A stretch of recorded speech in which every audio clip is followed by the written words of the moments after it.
मूर्ति पूजा करना ढोंग है। ईश्वर साकार नहीं निराकार है, वो तो प्रकाश पुंज है, मूर्तियों में कहां हो सकता है।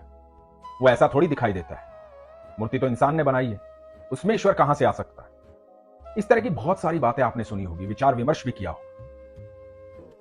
आज ये वीडियो ध्यान से सुनिए, और सिर्फ सुनिएगा नहीं, ध्यान से देखिएगा। ईश्वर के साक्षात दर्शन होंगे। ये प्रसंग अद्भुत है। हरे कृष्ण दोस्तों, मैं हूं अनुज शर्मा। जयपुर में रहने वाली पूजा सोनी। पूजा सोनी भगवान के अनन्य भक्त है, ठाकुर जी के अनन्य भक्त है। पूजा सोनी बताती है कि हमारे घर में कुछ भी होता है तो सबसे पहले ईश्वर को बताया जाता है। वो ईश्वर का घर है। घर में कुछ भी आएगा तो सबसे पहले ईश्वर को भेंट चढ़ाया जाएगा। घर में कुछ भी बनेगा तो ईश्वर को भोग लगाया जाएगा, क्योंकि वो घर हमारा नहीं है, ईश्वर का घर है। तो सबसे पहले हर बात ईश्वर से होती है, ठाकुर जी से होती है। उनके घर में बड़ा सुंदर सा मंदिर है, जहां लड्डू गोपाल है, किशोरी जी हैं, भगवान श्री कृष्ण और राधा रानी का विग्रह है। जन्माष्टमी पर हर साल पूजा उपवास रखती थी। इस साल भी रखा। 2023 की जन्माष्टमी पर उनके पति ने भी उपवास रखा। उनके पति ने पहली बार उपवास रखा। उनके पति का नाम है धीरेन्द्र सोनी। तो पहली बार उपवास रखा था। पूजा सुबह से तैयारी में लगी हुई थी। भगवान को स्नान करवाया, पोशाक पहनाई, भगवान को तैयार किया, मंदिर को सुंदर से सजाया। पूजा बताती है कि पहले मैंने लड्डू को स्नान करवाया, उनको पोशाक पहनाई, फिर गोपाल को स्नान करवाया, उनको पोशाक पहनाई, फिर छोटी किशोरी जी को स्नान करवाया, उनको पोशाक पहनाई, उसके बाद ठाकुर जी को स्नान करवाया, उनको पोशाक पहनाई। इतना सब करते करते पूजा थक गई। बहुत सारे काम थे। 11 साल का बच्चा है उनका, एक बेटा है। तो सारे काम करते करते थक गए। अब बारी आई राधा रानी की। तो राधा रानी के विग्रह को जब स्नान करवाया, उसके बाद उन्हें पोशाक पहनाने लगी, तो पूजा सब जल्दी जल्दी करने लगी।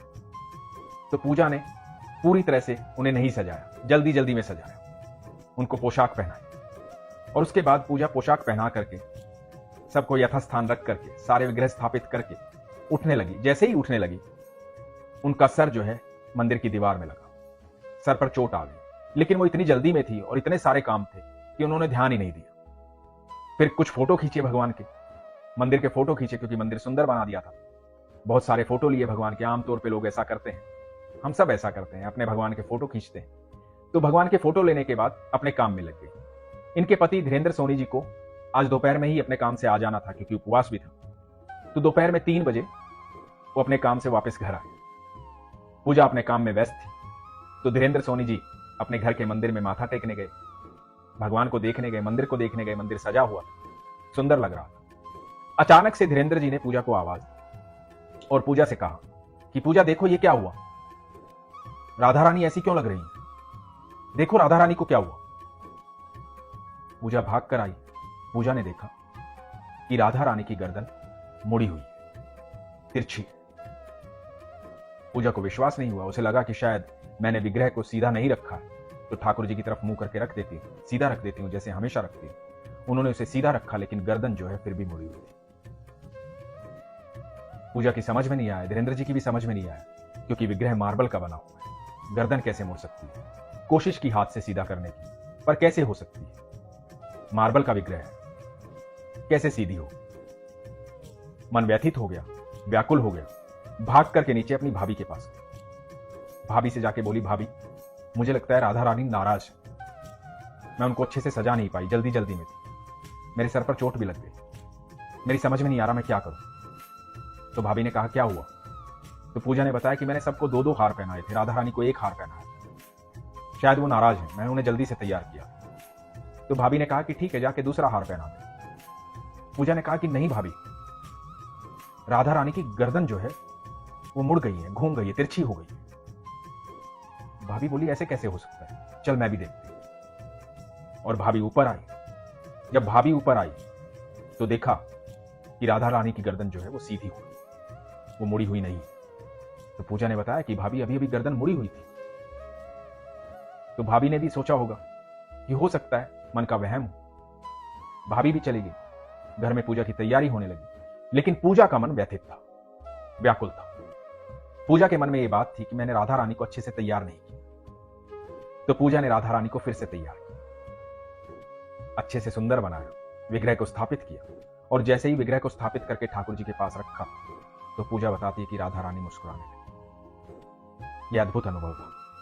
पूजा बताती है कि भैया उससे पहले मुझे लगता था कि मैं मूर्ति की पूजा करूं। पहली बार यह एहसास हुआ कि नहीं, मेरे ईश्वर, मेरे ठाकुर जी, मेरी राधा रानी यहीं रहते हैं। मैं ईश्वर से बातें करती हूँ। हमारे घर में राधा रानी आई, उन्होंने बताया मैं यहां हूं, तेरे पास हूं, तेरे साथ हूं। तू ऐसे मत समझ कि मैं मूर्ति हूं। मैं तेरे हर कार्य को देखती हूं, तेरी हर बात सुनती हूं। पूजा का विश्वास प्रगाढ़ हो गया। पूजा बताती है कि हमारे घर में जब भी पूजा होती थी तो हम राधे राधे बोलते थे, कृष्ण कृष्ण बोलते थे। कृष्ण का ही नाम राधे राधे बोलते थे, पर राधा रानी की जय कभी नहीं बोलते थे। लेकिन अब हमारे घर में जब भी पूजा होती है, आराधना होती है, तो राधे राधे के साथ साथ राधा रानी की जय बोली जाती। सुबह शाम पूजा पूजा करते हैं। जो लोग ये बोलते हैं ना कि मूर्ति पूजा ढोंग है, वो साकार नहीं, निराकार है, वो सिर्फ एक प्रकाश पुंज है, वो किसी मूर्ति में नहीं रहता। मैं उन सब लोगों को एक बात कहना चाहता हूं। मेरे ठाकुर ने कही है, मैं साकार भी हूं और निराकार भी हूं। मैं कण कण में विद्यमान हूं। अनंत ब्रह्मांड में ऐसी कोई भी जगह नहीं है जहां ठाकुर नहीं है, जहां कृष्ण नहीं। ऐसा कोई कण नहीं है जहां कृष्ण नहीं है। कृष्ण हर जगह विद्यमान है। ये मूर्तियां साधारण नहीं है, इनमें ईश्वर निवास करते हैं, साक्षात होते हैं। और ये पहली बार नहीं हो रहा है। भगत प्रहलाद को हिरण्यकश्यप ने कहा था कि क्या तेरा विष्णु स्तंभ में भी है?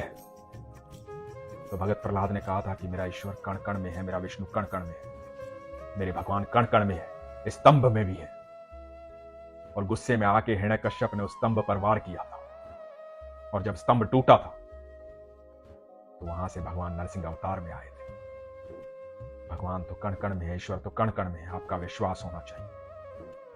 आज के बाद कभी ये मत सोचना कि मेरे घर में ईश्वर नहीं रहता, मुझे स्पेशल कहीं जाना पड़ेगा ईश्वर से मिलने के लिए। नहीं, आपका विश्वास जहां भी है वहीं ईश्वर है। आप जहां देखना चाहोगे वहीं ईश्वर है। विश्वास आपको ऐसे नेत्र देता है जिससे आप अपने ईश्वर को देख पाते हैं। आप देख पाते हैं कि आपका ईश्वर हमेशा आपके साथ है। ठाकुर जी हमेशा आपके साथ है। ठाकुर जी आपसे दूर नहीं है।